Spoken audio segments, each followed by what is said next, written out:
Kwirinda, Imana iraturinda muri rusange, ariko niba utagize umutima wo kwirinda, hari ibintu bizakwinjirana kandi ukijijwe. Hari abantu mu rusengero bazi kubeshera abandi, akaba hazi gutwara amagambo, ukagira ngo bamugize maneko w'abakizwa n'abadakizwa. Wagwanye n'ibyawe, abandi urabashaka yiki.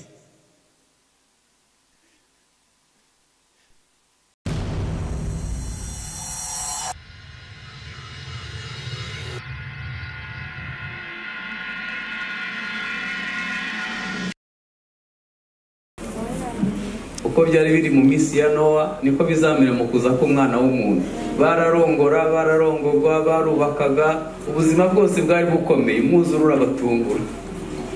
Yesu azaza, abantu bari kugikwa bubaka, abandi bakoze ubukwe, gahunda zose zikomeje. Ikibazo, uriteguye? Waba witeguye kugaruka kwe? Kuza ko azaza. Hanyuma Yesu amaze gucungura itorero, yasize umwuka wera kugira ngo afashe umugeni kwezwa, itorero azagishire ritafite umugayo cyangwa se ikindi kintu icyo ari cyo cyose. Yanibaza abantu, abakristo batagira umwuka wera babaho bate? Uzi ko umwuka wera akubwira ngo ibintu bivuge, ibintu bikore, ahantu uhicare, ibintu witware gutya kuko utegereje umugeni, utegereje umukwe. Hanyuma iyo umugeni amaze kwezwa rero, mu byahishuwe haravuga ngo umukwe n'umugeni baravuga ngo ye, urakaza mwami Yesu. Dukwiye kubaho ubuzima butegereje ko Yesu azaza. Ntibizatubuza gucuruza, ntibizatubuza kubyara, ntibizatubuza guhinga, ntibizatubuza kubaka, ntibizatubuza ibindi byose, ariko ibyo ukora byose ubikora uvuga ngo ye, urakaza mwami Yesu. Ubeho ubuzima bwejejwe. Niba hari ikintu ndeba, abantu batuye munsi y'ubutayu bwa Sahara, n'ahantu hari imibabaro myinshi cyane. Nkibaza, byibuze ntiwinejeje nk'abanyamerika ngo ubeho neza, wabayeho n'ubundi ubabaye, ukazagerekaho kuba mu muriro, ntabwo waba upfuye kabiri. Byibuze ujye ucungira ku mwuka wera no kuzabona Imana bazi. Uvuga ati mwami, umunsi uzaza nzaruhuka imibabaro yose. Hanyuma itorero Imana yarishize mu isi kugira ngo igerekanireho ubuzima butunganye, ubuzima bwejejwe, ubuzima bukora ubushake bw'Imana. Itorero riri mu isi rifite inshingano nyinshi, ntabwo ari byo nshaka kuvuga. Inshingano ya mbere ni uko igomba kuba itabaza riri ku gitereko cyayo. Hanyuma bakaba umunyu w'isi, bakaba umujyi utabasha gutwikira, bakaba umuco uvira amahanga. Niba Imana yarazanye itorero mu Nyakabiga, ni ukugira ngo abari mu Nyakabiga bose bamurikirwe. Sinakijijwe kera, nakijijwe mu minsi ishize muri 87. Igihe nakizwa, ahantu nakirijwe abantu barabandwa bagaterekera, ariko ubutumwa bwiza buhageze n'abatarakijijwe abadayimoni babavuyeho. Abantu bareka kubandwa no guterekera kuko imirasire y'ubutumwa bwiza umwuka wera yirukanye umwijima. Biratangaje muri iki gihe ukuntu amatorero avuka buri munsi, ibyaha ntibigabanuke muri sosiyete. Urusengero rugaturana n'akabare tukumva rwose ntacyo bitwaye, ibyaha bigakomeza kwiyongera. Habaye iki? Nuko tutareka imbaraga z'umwuka wera ngo zikorere mu mitima yacu, tubashe kubaho ubuzima bwejeje. Uyu munsi rero nifuje kubaganiriza ibintu 26 bishobora gutuma impanda ivuga ntuyumve kandi uba mu rusengero. Ndashaka kubuganiza ibintu 26 bishobora gutuma impanda ivuga ntuyumve kandi usenga. Nagira ngo nsome urwandiko rwa 2 Paulo yandikiye Timoteyo. Urwandiko rwa 2 Paulo yandikiye Timoteyo, turahera ku murongo wa mbere kubera igihe nifuza guhita nsoma, hanyuma ndabizi ko mufite aho mwandika, murabigishwa beza. Urwandiko rwa 2 Paulo yandikiye Timoteyo ibice 3 umurongo wa mbere. Haravuga ngo umenye yuko mu minsi y'imperuka hazaza ibihe birusha kuko abantu bazaba bikunda, bakunda impiya, birarira, bibona, batukana, batumvira ababyeyi babo, indashima, batarabera, badakunda n'ababo, batuzura, babesherana, batirinda, bagira urugomo, badakunda ibyiza, bagambana ibyigenge, bikakaza, bakunda ibibanezeza aho gukunda Imana, bafite ishusho yo kwera ariko bahakana imbaraga zabo. Abameze batyo ujye ubatera umugongo, kuko muri bo harimo abagabo bomboka mu mazu bakanyaga abagore, batagira umutima, baremerewe n'ibyaha, batwagwa n'irari ry'uburyo bwinshi. Bahora biga ariko ntabwo babasha kugira ubwo bamenya ukuri. Nk'uko Yane na Yambure bagwanyije Mose, niko n'abo bagabo bagwanya ukuri. Abo nabo nonekaye ubwenge, badashimwa ku byo kwizera, ariko ntibazabasha kurenga kuko ubupfu bwabo buzagaragarira abantu bose nk'uko ubw'abandi nabwo bwagaragaye. Ariko wehoho wakurikije neza inyigisho zanjye n'ingeso zanjye n'imigambi no kwizera no kwiyumanganya n'urukundo no kwihangana no kurenganywa kenshi no kubabazwa kenshi n'ibyambayeho muri Antiyokiya no muri Ikoniya n'i Lusitira, n'ibyo nihanganiye byose ndenganywa, nyamara umwami azabinkiza byose. Amen. Ndabizi ko mukunda ijambo ry'Imana, nanjye ndarikunda. Nagira ngo mbaganirize ibintu bimwe bizatuma abantu benshi impanda batayumva. Ubu rero abantu benshi bazi ngo abantu benshi bazajya mu ijuru. Wapi? Matayo 22:14 haravuga ngo abahamagawe ni benshi ariko abatoranijwe kubereka ari bake, kandi twarageze aho Imana itoranyiriza abantu.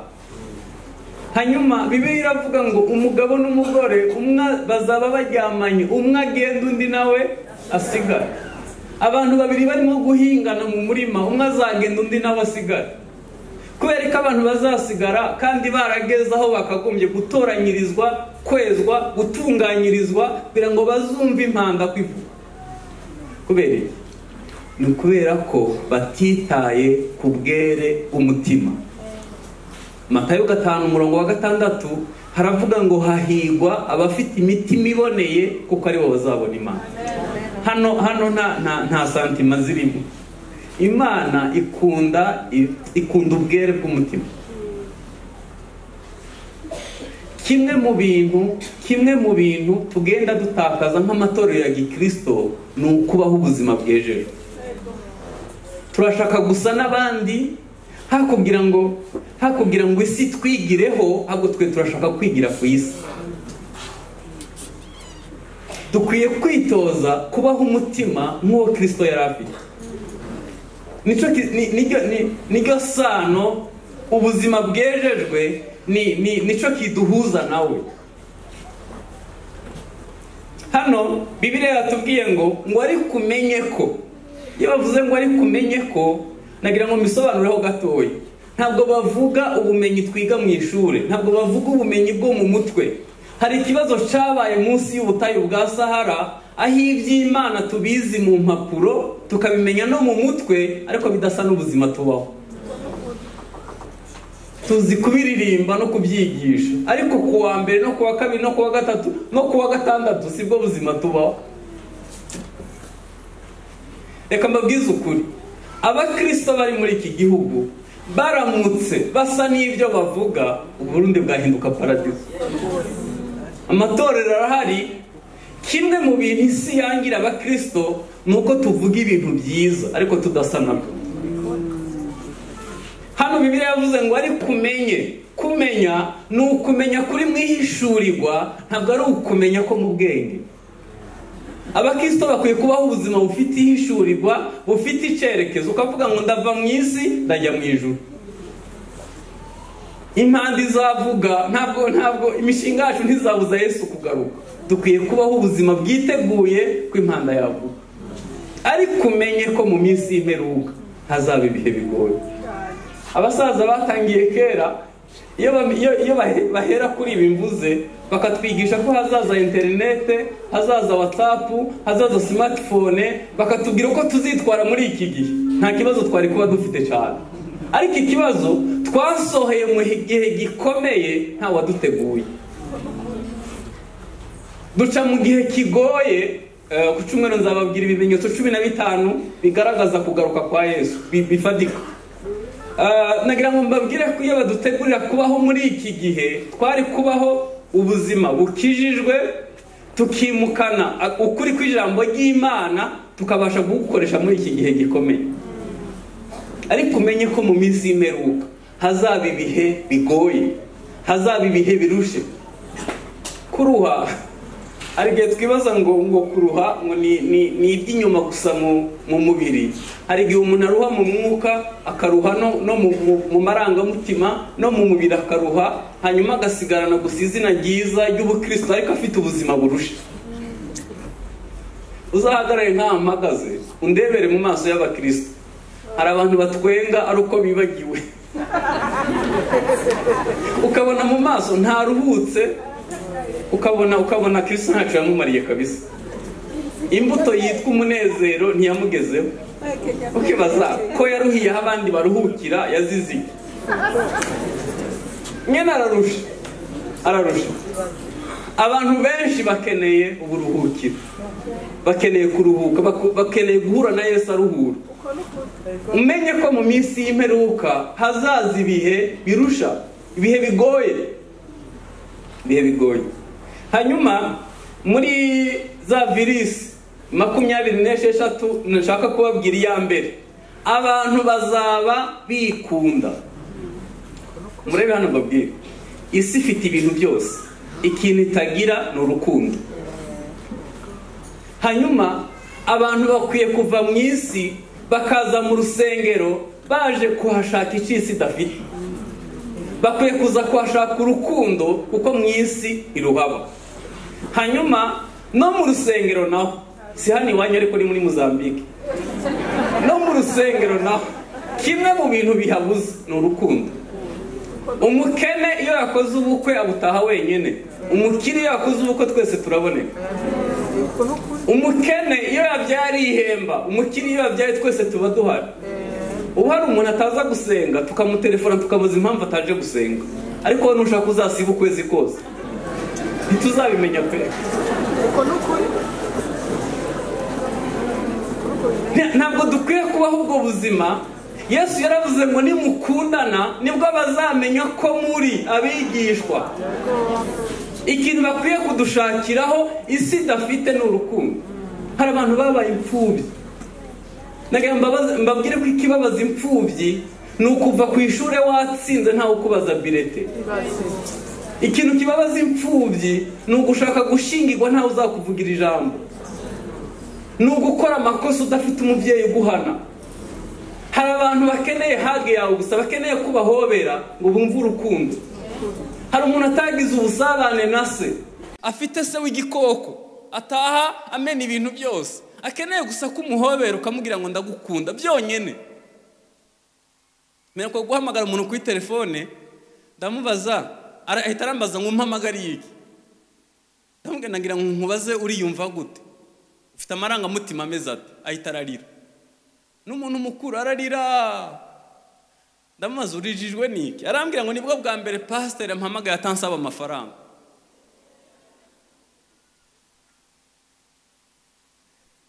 Yama mega yawe na yama inite yawe, hari umuntu ukeneye telefone yawe gusa ngo aruhuke umutima.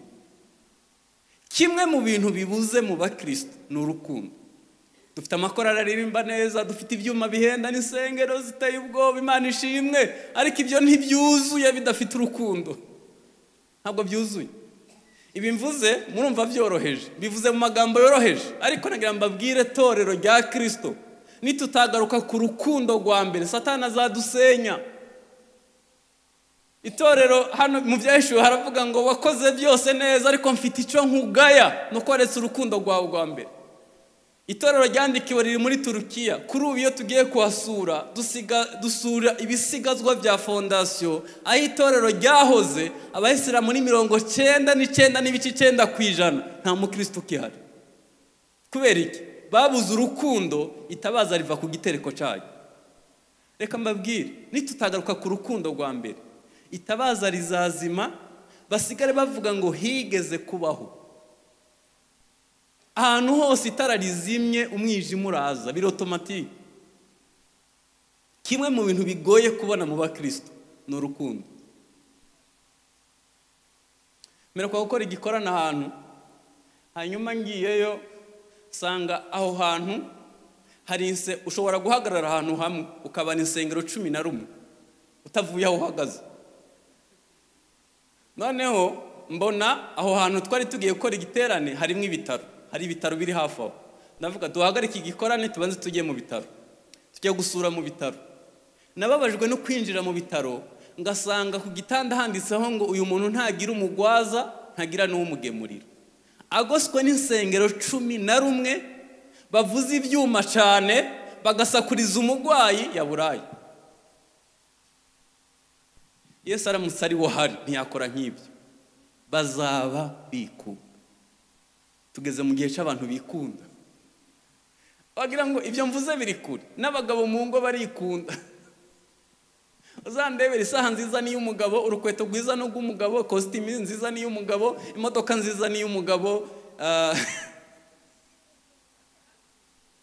Abenshi muri mwe mufite telefone ziriho simukade ebyiri. Haba hariho amamega, hariho nayo guhamagara.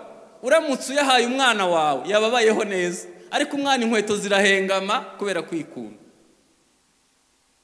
Dufite abantu babyuka muri cafetaria akanywa ikivuguto n'umureti akiyakira pe mu gitondo, nimugoroba akajya brochette nkenye yarangiza akarenza hica ari bunywe. Abana mu rugo bariye umuceri n'ibishimbo bitagira isosi. Niba udakunda wowe wabyaye uzakunda nde wundi? Abagore nabo bize kwikunda no kwigwanaho.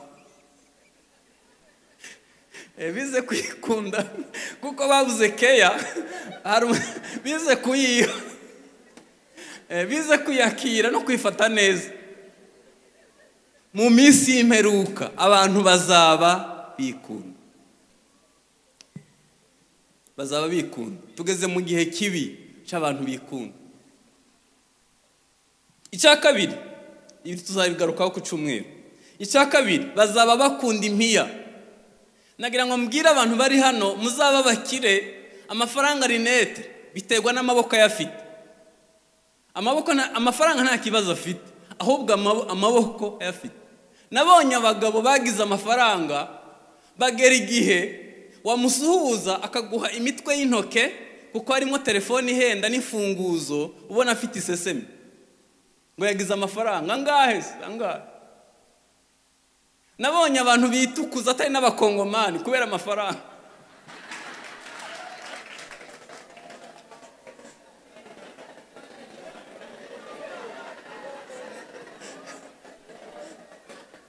Nagira ngo mbabwire kugira amafaranga ni byiza. Iyo umuntu abaye umukire yubaha Imana, Imana iba yungutse umukozi azakora byinshi mu bwami bw'Imana. Ariko iyo umuntu akiza tubaha Imana akora iby'ubupfapfa, ahita akora bibi, amafaranga aramushuka. Nagira mbabwire ko Bibiliya ivuga ngo kuyakunda ni umuzi w'ibibi byose. Iyo Imana igukunda, mbere y'uko iyaguha ibanza kukubaka mu imbaraga z'ubumana zizatuma utegeka amafaranga ntagutegeke. Kuyakunda ni umuzi w'ibibi byose. Abantu baragambana, barabesha, barasamba, bakora ibintu bitabaho kubera kuyakunda. Bazaba bakunda impiya, aho ubuzima bwose ari amafaranga. Kubaha Imana bikagira agaciro gake, gushaka amafaranga bikagira umwanya munini. Muzakire, muzatera imbere, muzagire menshi, ariko muzabe mufite imbaraga z'ubumana zategeka amafaranga. Paulo yavuze ikintu ciza, yaravuze ngo isi nyireba ibambye nayo ikandeba mbambye. Ruriya rukuta ntabwo ruzigera rujya gusura ruriya. Ziramutse zihuye ntabwo haba kibaye urusengero. Isi dukwiye kwireba ibambye natwe ikatureba tubambye, kuko turajya mu ijuru impande zavuga. Icya gatatu, bazaba birarira. Kwirarira ni iki? Ni ukwigira uwo utari we. Bazaba birarira. Uzi kwirarira kuri umunyambaraga, uri umukristo wahatari, mbese uri umunyamwuka cyane, kandi ubuzima ubaho ubizi neza ko bitari byo. Niba hari ikintu kivuna ku isi ni ukwishushanya.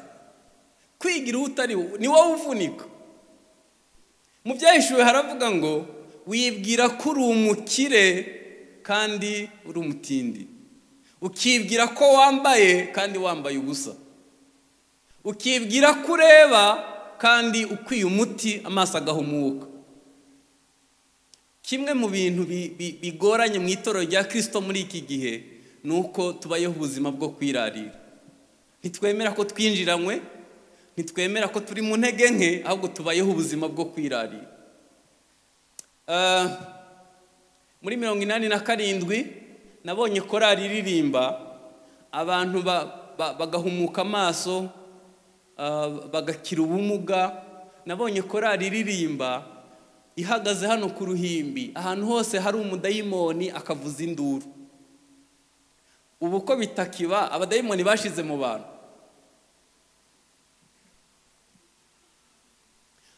Kuva aho nari ntuye kugera ku rusengero twagendaga amasaha 3. Twajyaga tugenda turirimba mu muhanda, twanyura ahantu hose hari abadayimoni, abantu bafite abadayimoni bakabakubita hasi bakabadukurikiza. None tugeze mu gihe aho umuntu avuga mu ndimi bakamureba nk'abagira ngo akoze ikosa. Turi itorero ry'umwuka, bazaba birarira. Niba indirimbo nziza turirimba n'amagambo meza tubwiriza bidashobora gukiza umurwayi, harimo ikibazo. Harimo ikibazo dukwiye gushakisha. Dushobora kuba twirarira, hari igihe duhita tubitwerera, tukabitwerera ibyuma no gusimbuka cyane na bintu bibuminga cyane. Nigeze kuba mu giterane cy'umugabo witwa Moses Korora yitavye Imana, hanyuma arasenga mu magambo yoroheje, aravuga ngo tugiye kwirukana imbaraga z'umwijima muri aka gace. Natangajwe nuko kuva aho yari ahagaze imbaraga zagiye ibirometero 4, umuntu wese ari muri ako gace afite abademoni bamukubita hasi. Hanyuma arangije igikorana aravuga ngo dusoje igiterane, reka abantu bose baraye kuri uyu musozi bararara bakira ntumugire ikibazo. Ndavuga uyu musaza ararusha aratubeshe. Naraye kuri stade, natangajwe no kumva saa 8 umuntu avuga ngo akaguru karakize, undi akavuza induru ngo amaso arahumutse. Saa 9 y'ijoro abantu bari bagikira kubera imbaraga z'ubumana. Torero dukwiye gusenga ububyutse bukagaruka, ibihe byiza bikaza, bazaba birarira. Nabonye abagabo birarira, afata inguzanyo muri banke akubaka inzu y'ibyumba 10 kandi abana bayiga nko mu Bushinwa. Ukibaza iyi nzu ayubatse ngo bigende bite? Agafata inguzanyo ya banki atazabasha no kwishura kugira ngo agure V8 ngo ajye aparika hamwe n'abandi bagabo. Ubuzima ntabwo ari competition, ntabwo turi mu marushanwa, ntabwo ukwiye kuba ubuzima bwo kwirarira. Uko uzagenda uca bugufi wegera Imana izagenda iguha umugisha, uzagera kure hashoboka, ariko utabayeho ubuzima bwo kwirarira. Hari igihe nibaza twambara kugira ngo batavuga ngo, tujya kugira ngo batavuga ngo, tuba ahantu kugira ngo batavuga ngo, uzaba wowe ryari? Nagira ngo nkwibutse kuri ikinego, uri unike ku Mana, nta wundi muntu asa nawe. Ukwiye kubaho ubuzima bunyuzwe bushima Imana, utabayeho ubuzima bwo kwirarira. Noneho tekereza, mu mubiri turirarira, no mu mwuka turirarira, no mu mikorere ukibaza n'iryari tuzabaho ubuzima bunezeza Imana. Bazaba birarira. Icya 4, bazaba bibona, ari abibona, ubwibone. Nkubajije ngo icyaha kiruta ibindi wambwira iki? Ni ubwibone. Nico cyakozwe hagati y'isi n'ijuru, nta kindi cyaha kirakorwa. Satani azamura ubwibone, ashaka gukubita kudeta Imana. Iravuga ngo izamumanura munsi y'abandi bantu, hasi cyane. Ubwibone ntabwo urabona amatorero ya Gipantekote hari ukuntu bamwe bagira discipline imeze gutya, abandi discipline imeze gutya, tukajya duciranira imanza kubera amadiscipline. Ariko ubwibone ntabwo ari imyambaro, nta nubwo ni umuzi uba imbere mu mutima ubonwa n'Imana muri babiri. Umwe agira ubwibone ko yasenze menshi, undi akagira ubwibone ko aririmba neza, undi akagira ubwibone yenda ko afite urutonde rwiza, undi akagira ubwibone ku yindi mpamvu ariyo yose. Ubwibone bwose ni icyaha. Reka nkubaze, Yesu ko yakwemeye ubuzwa n'iki kwemera abandi? Musa ngwino mushumba ngwino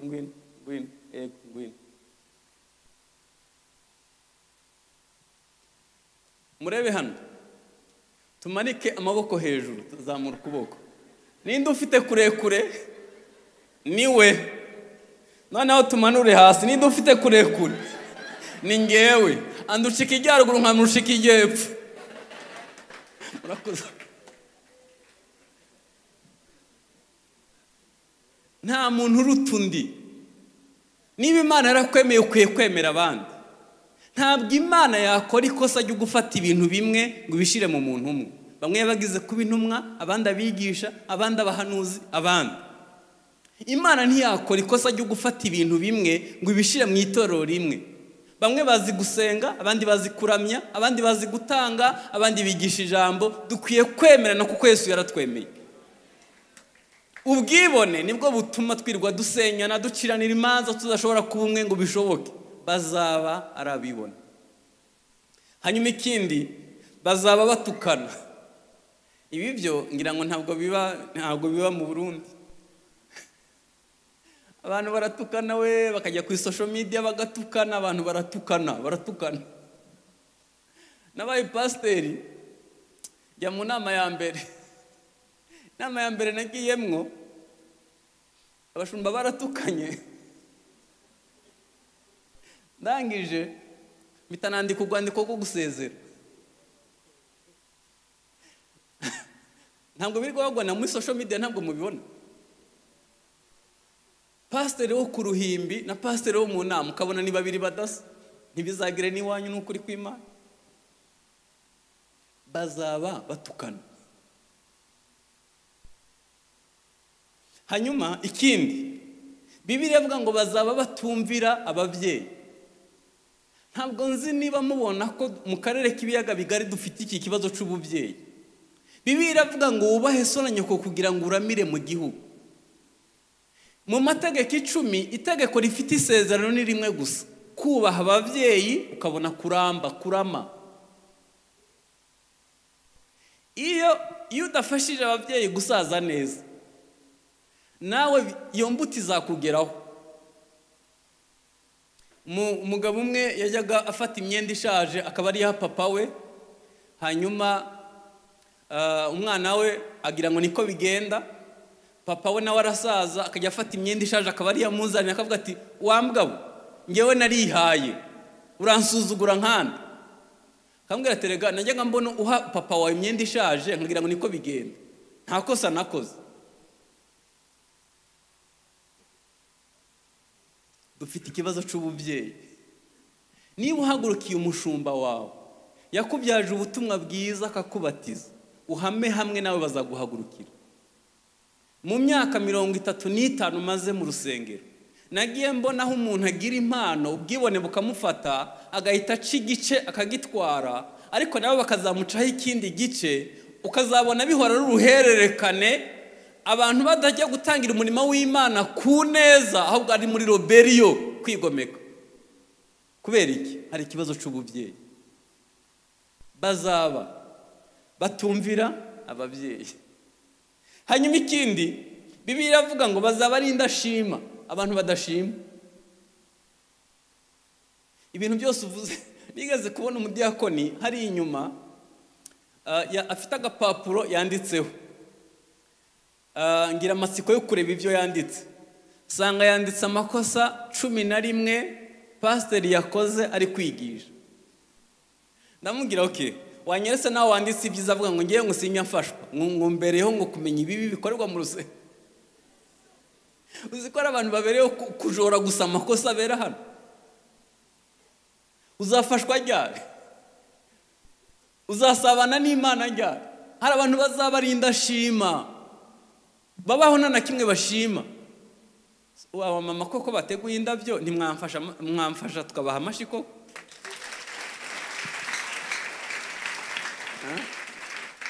Burundi Gospel iri budufasha kweza ubutumwa bwiza ku isi hose, ubu koko ntacu barimo gukora.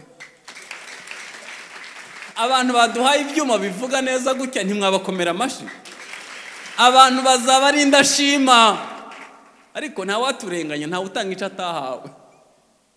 Ntabwo watanga urukundo nta waruguhaye. Wakuze nta ukubwira ko ukora ibintu neza, wakuze nta ugushima, gushima abandi bizakugora. Bazaba ari indashima. Hanyuma ikindi, bazaba batarabera, badahirimbanira kubaho ubuzima bwo kwera. Nababwiye ntangira ngo ikintu kidutandukanya n'abandi bantu ni ukubaho ubuzima bwejejwe. Turamutse tubayeho ubuzima bwejejwe twavuga bike, ariko abantu bagakizwa cyane, kuko Bibiliya iravuga ngo mugire ingeso nziza mu banyamahanga, nubwo babavuga nabi babasebya, nibabona imirimo yanyu myiza bazahimbaza Data wo mu ijuru. Hanyuma icyenda, bazaba badakunda n'ababo. Badakunda n'ababo. Bibiliya iravuga ngo mugirire neza bose, ngo ariko cyane cyane abo mu nzu y'Imana. Yesu yavuze uburyo bune bwo kubiba. Bamwe umubivyi yabivye ku nzira zitoragurwa n'inyoni, hanyuma biba ku mahwa, mu mahwa, amahwa araziniga, izindi zigwa kwibuye ziburaho zishinga imizi, izakane zaguye mu butaka bwiza. Guha amafaranga umuntu ari buyagura inzoga ntabwo bisa n'ukuyahuza gusabira umugisha ku Mana. Gushigikira ubwami bw'Imana ngo bwaguke ntabwo bisa n'ukubiba ahandi hariho hose. Muzagirire neza bose, ariko muhereye kubo mu nzu y'Imana. Hanyuma Bibiliya iravuga ngo bazaba batuzura. Yesu asengera abigishwa muri Yohana 17 yaravuze ngo ubahe kuba umwe nk'uko turi umwe na Data. Bene da, kuba umwe biva mu ijuru honyine. Umudamu washatse mushobora kudahuza umutima, umwana wabyaye mushobora kudahuza umutima. No mu murimo w'Imana kimwe mu bintu bitugora ni uguhuza umutima. Iyo bavuze guhuza umutima baba bavuze ibintu birindwi, ntabwo nabona umwanya wo kubivuga, ariko guhuza umutima ni uguhuza agakiza, ni uguhuza ibyo mwizera, ni uguhuza umwuka, ni uguhuza icyerekezo, ni uguhuza iyerekwa, ni uguhuza ingaruka, ni uguhuza umusaruro. Kimwe mu bintu itorero rikeneye ni uguhuza umutima. Turamutse duhuje umutima uko tungana uko, nta na kimwe twasaba Imana ngo ikitwime. Kimwe mu bintu bigoye bene Data ni uguhuza umutima. Ubahe kuba umwe nk'uko turi umwe na Data, bazaba batuzura. Ikindi, bazaba babesherana. Babesherana. Hari abantu mu rusengero bazi kubeshera abandi, akaba hazi gutwara amagambo, ukagira ngo bamugize maneko w'abakizwa n'abadakizwa. Wagwanye n'ibyawe, abandi urabashaka yiki. Kera umuntu yaragusuraga ugahita uzana igitabo cy'indirimbo na Bibiliya, agakubwira ijambo riri kumufasha, mukaririmba, mugasengera ibyifuzo, mugatandukana. None umuntu aza kugusura akubwira ngo pastor agiye kuzimu, umuyobozi wa korali ntakijijwe, umuyobozi w'ababyeyi buriya ntasenga, simvuga hano simvuga hano iwanyu. Akakubwira ibintu bikoroga gusa bikwicira ubugingo, yabona upfuye neza agahita ajya kwica abandi. Abashitsi be nawe mujye mubasengera mu gitondo Imana ibirukana. Be nawe ntibakagera iwawe ntaco baza kumara. Abantu babesherana. Hari abantu bahimbi bazi kumonta ikinyoma, bakavuga ibibaho n'ibitabaho, bazaba babesherana. Ikindi, Bibiliya iravuga ngo bazaba ari abantu batirinda. Kwirinda, Imana iraturinda muri rusange, ariko niba utagize umutima wo kwirinda, hari ibintu bizakwinjirana kandi ukijira. Reka nkubaza, iyo ugiye gusura umusore yibana muri ghetto, ina niko babyita, iyo ugiye gusura umusore yibana muri ghetto ubugira ngo bigende gute? Uzi ukuntu Bibiliya ivuga, iyo ubuze ubwenge irakureka. Nyene aribana kandi bene nabo ntibagira intebe muri saro, baba bafite matera gusa iri mu cumba. Ukagira ubwenge buke kugeza ubu ujya kwicara kuri matera ku gitanda, ubwenge arakurikira wiki. Muzi ukuntu baroba ifi muri Tanganyika, bacana amatara, ifi ikaza kurangarira amatara bayiteze urushundura, igafatwa ireba ntigihumbye ntihumiriza, hanyuma bakayikura mu rushundura bakayishira mu isanduku ireba, bakayizana ku musenyi ireba, umuntu akaza kuyigura ireba, agashusha amavuta ireba, akarika amazi y'ubugari ireba, ikarinda imanuka ireba.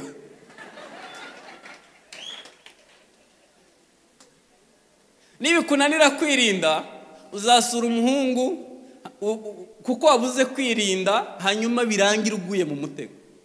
Ejo uzatwara inda idateganyijwe, hanyuma uzayikuramwo izishobora kuguhitana ugapfa. Hari igihe umuntu ajya kwishingira agacikira akagira ngo ni ibisanzwe, ukavuga ati buriya nzagenda mpite nihana banyakira, ubwirwa n'iki kuzagaruka. Bibi mu mbuto 9 harimo imbuto yitwa kwirinda. Nitunanirwa kwirinda tuzajya tugwa mu mitego itari ngombwa, bazaba ari abantu batirinda. Reka nkubwire ko hari birenze kwirinda, ukwiye no kwiga guhunga. Hepfo hano havuze ngo abameze bacyo ujye ubatera umugongo. Ikindi bazaba bagira urugomo. Urugomo bivuye ku nshinga ubugome. Ntabwo nari nzi ko ubugome buba mu rusengero. Uzi ko ari abantu baje bataje gukizwa, bafite ubugome. Bafite ubugome. Iyo mugize ikintu mupfa akabona arakubasha avuga ati nuko usanze narakijijwe mba nkweretse. Ari abantu bafite ubugome muri bo. Bafite ubugome. Bazaba bagira urugomo. Ikindi bazaba badakunda ibyiza. Nabonye hano muri mu nyubako y'urusengero. Kavuga ati twubake, turubake aho twari turi hadutwaye. Dufashe umukene ntaco bimubwiye. Bazaba badakunda ibyiza. Niba hari ishengero rigoye kuyobora byo muri iyi myaka y'abantu badakunda ibyiza, riragoye. Waramenye Imana ukorera, waramenye ubwiza bwayo n'imbaraga zayo, wayiha ibintu byiza byo ku rwego rwiza rwa nyuma. Reka mbabwire Barundi, twakuze dusengera, Abarundi bakuze basengera Imana mu ndaro y'abazimu. Umuntu akaba mu nzu nziza, hanyuma agahita yubaka akazuki, niko bakiyita indaro, agahita yubaka akazu akanyabugoro, akazu k'indaro ku ruhande. Noneho iyo Mana yadukukiyemo, tuzi ko Imana isengerwa ahantu habi. Hano mu rusengero ukicara ku ntebe itari no muri jaridi wawe, utakwakiriraho umushitsi, ariko hano ukaza ukayicaraho. Kubera iki? Ntabwo tuzi ko Imana ikwiye ibyiza ku rwego rwa nyuma. Dawidi yari yicaye mu nzu nziza y'imyerezi, aravuga ngo natinyukane kuba mu nzu y'imyerezi, isanduku y'Imana iba mu ihema. Imana ibyumva iri mu ijuru iratangara, imutumaho umuhanuzi Natani, aravuga ngo genda umubwire ngo uramutangaje, ngo yakuye Abisirayeli muri Egiputa, ngo bakamubesha mu ihema, ngo rikamusaziraho, ngo bakamwimurira mu rindi. None wagukuye inyuma y'intama ejo bundi, utekereje kumwubakira inzu. Ahita aramubwira ngo ndagusezeranira ko mu bagukomokaho hatazabura ukuyobora Isirayeli. Yaramubwira ngo nsezeranye nawe isezerano ry'imbabazi zitazarangira. Birasa nkaho Yesu yaje mbere yo kuza, kuko Yesu niwe mbabazi. Kubera iki? Hari umuntu yatekereje kubakira Imana inzu. Duheruka gukora imibare y'amafaranga Dawidi yatanze, ibintu yegeranyije byo kubaka inzu. Ntabwo bikwigwa mu bwenge. Ntabwo bikwigwa mu bwenge. Nigo rusengero ku isi rwari ruhenze, nta rundi ruzongera kubaho, rwatanzweho amamiliyari n'amamiliyari y'amadolari. Ubu niko tubibara, turebye agaciro ka zahabu yari yubakishije. No ku nkuta igishahuro cyari zahabu, hagati y'ibuye n'irindi hari zahabu. Niyo mpamvu barusenye rwose rukajya hasi, kuko bashaka mwiyo zahabu. Hajya Imana tuyihiki. Ku rusengero za wakererewe, ibintu byose ubikora nabi. Ni ikibazo kimwe. hano yavuze ngo mumenye ko mu minsi y'imperuka. Ni ikibazo cyo kutamenya, ni ukutamenya Imana ukorera. Uramutse uyimenye mu bwiza bwayo, mu mbaraga zayo, mu bushobozi bwayo, mu budahangagwa bwayo, usibye kuyiha ibintu nawe wayiha. Umuririmbyi yaririmbye ngo ngewe ubwanjye n'ibyo ntunze n'iby'uwo mucunguzi. Bazaba badakunda ibyiza. Ikindi Bibiliya yavuze ngo bazaba bagambana. Bazaba bagambana. Aka mbabwira akantu kamwe hano, muzajye mukora ibyaha byihanika. Hari ibyaha bigoye kwihana. Uzi kugambanira umuntu agapfa, uzaturirana, uzaturanguye. Bazaba bagambana. Umunsi umwe nigishije ahantu, hanyuma umuntu umwe dupfa ko ngo abantu bankunda we batamukunda, aranyicisha.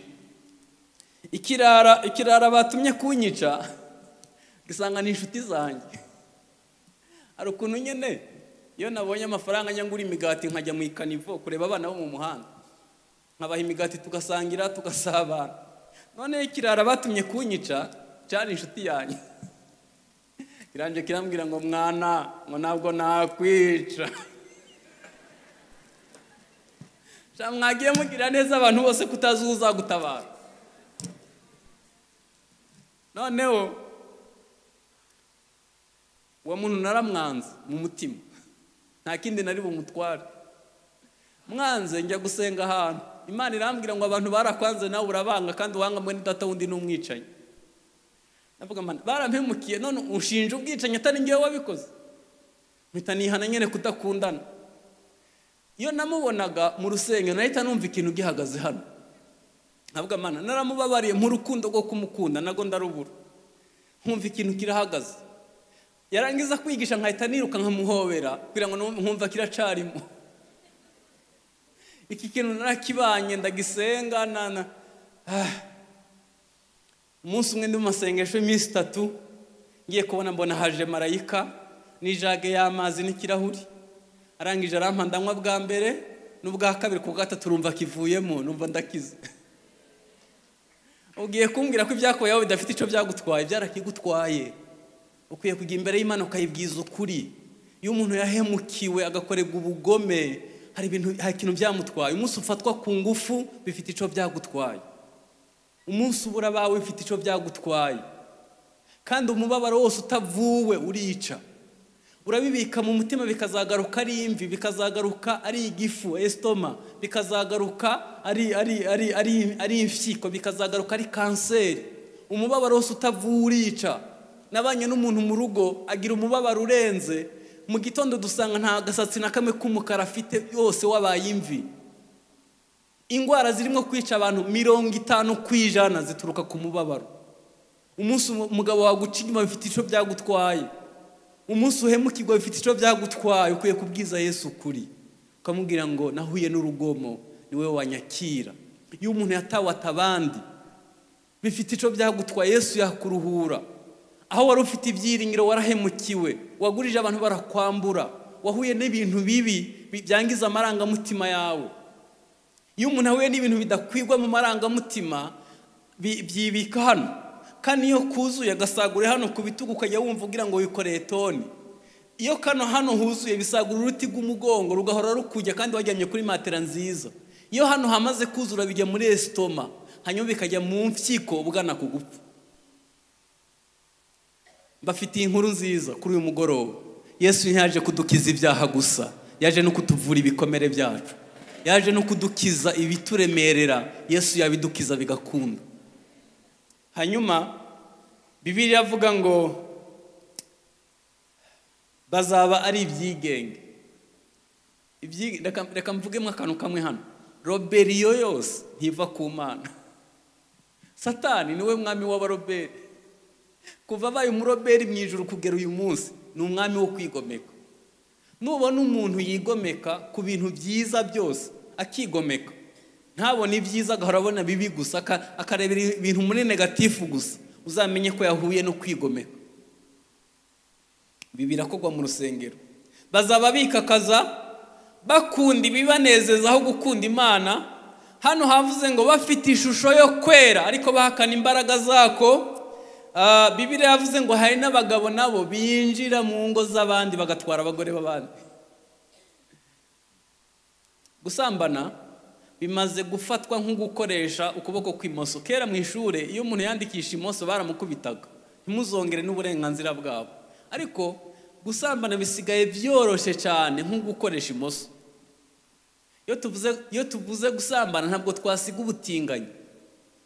Birababaje ko ibihugu biteye imbere biha amafaranga ibihugu byo muri bikiri mu nzira y'amajyambere bagahita babategeka kwemera ubutinganyi. Birababaje ko muri iki gihe ikintu gifite amafaranga menshi ari inyuma yacu n'ubutinganyi. Abagabo barongora abandi, iyo tuvuze ubutinganyi tuba tuvuze amagambo ane.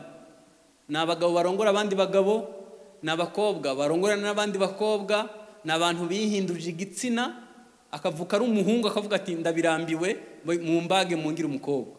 Nakubwira nk'abantu 100 bakomeye ku isi bakoze ibyo bintu. Hanyuma n'abantu bashobora gushaka akabyara ariko abana n'abandi bagabo cyangwa abana n'abandi bagore. Uwo mwuka uruzuye mu bihugu byacu. Hanyuma ubutaha abapastori bazadusaba kubashingira. Bizaba bazatubwira ko ari uburenganzira bwabo. Ngice ico nzazira mu mutima wanjye wemeranwa nuko ibi bintu bitava ku Mana. Isi y'umusi nihigeze.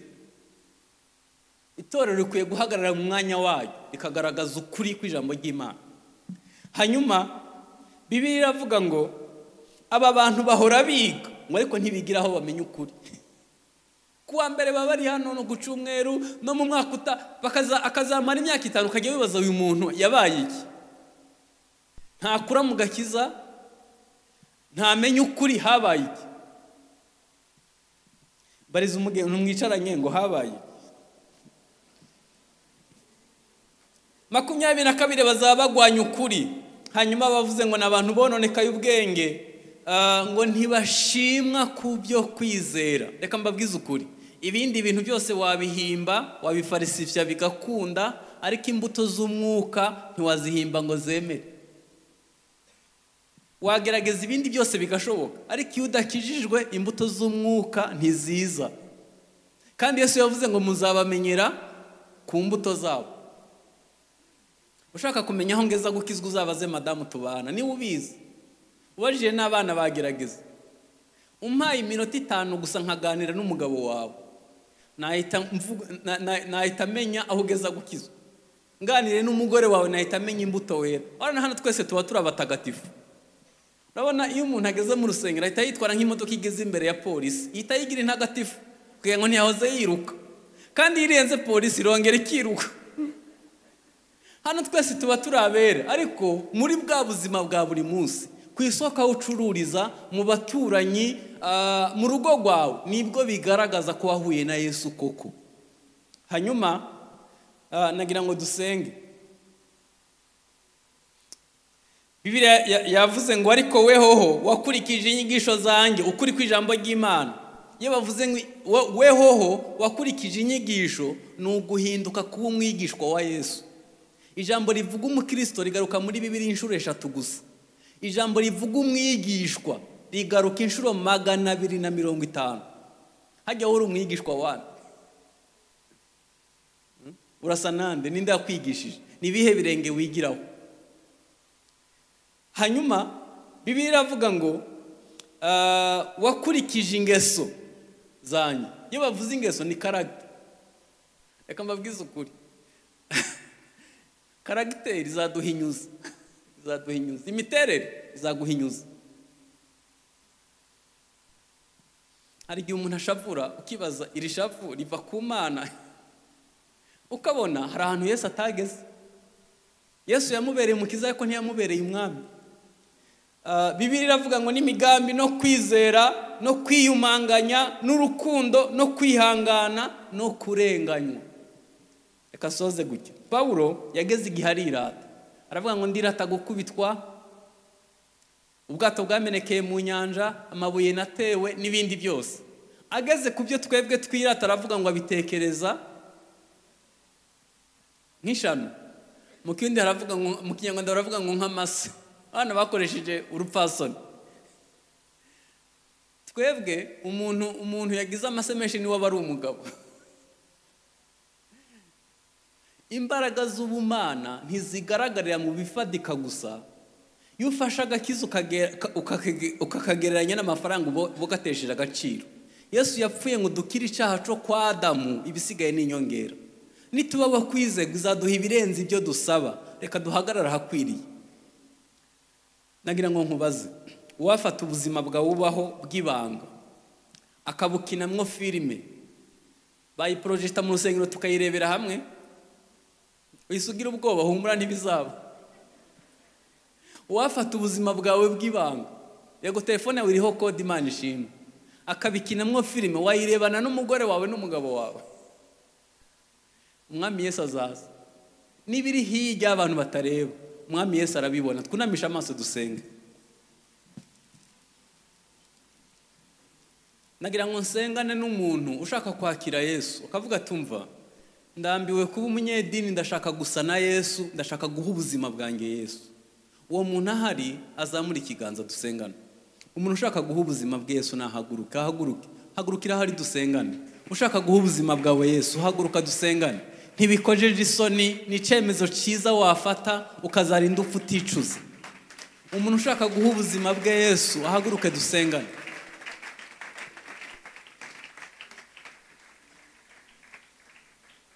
Umuntu uvuga ati ngewe ndashaka gusengerwa kuri uyu mugoroba, ubuzima bwanjye bugasa na Yesu, Yesu akabubohora, nkabaho mfite ubuzima bwejejwe bukora ubushake bw'Imana, ahaguruke dusengane. Nagira ngo uyu mugoroba utahe nta mutima ugucira urubanza, uvuga ngo umunsi mwiza nibuka nuwo nakwemereyeho. Impano waha Imana ukazarinda upfa uticuza ni uguha ubuzima bwawe Yesu. Nagira ngo dusengane n'aba bahagaze imbere, hanyuma turasengana n'abahagaze. Musubire mwaya magambo muvuge ngo Mwami Yesu, tukwakire nk'umwami n'umukiza, dukure mu gitabo cy'urubanza, twandike mu gitabo cy'ubugingo. Amasezerano twagiranye na Satani turayasheshe, tugiranye nawe Yesu isezerano. Tuzagukunda, tuzagukorera, tuzakora ubushake bwawe. Urakoze kutubabariye, urakoze kutubohoye, mu izina rya Yesu. Amen. Nagira ngo dusenge. Data, mu izina rya Yesu, iri teraniro ryose rihagaze n'aba baje imbere yawe bose turabasengeye. Uyu mugoroba buri wese umukiza umutima, umucira urubanza. Reka ubuntu bw'Imana bubanukire kuri buri wese. Turabizi neza ko umugeni aba yambaye ikanzu yera. Birashoboka ko haje ibizinga, haje ibyanduza abageni. Ndasenze ngo amaraso yawe yuhagirire iteraniro, ubarebere mu maraso y'umwana wawe kugira ngo bemegwe kuri uyu mugoroba. Uduhe kubaho ubuzima bwejejwe busa nawe. Uyu mugoroba tugirirwe neza nawe, utwiteho buri wese ukora ibikwiriye byatuma izina ryawe rishimwa, mu izina rya Kristo Yesu. Amen.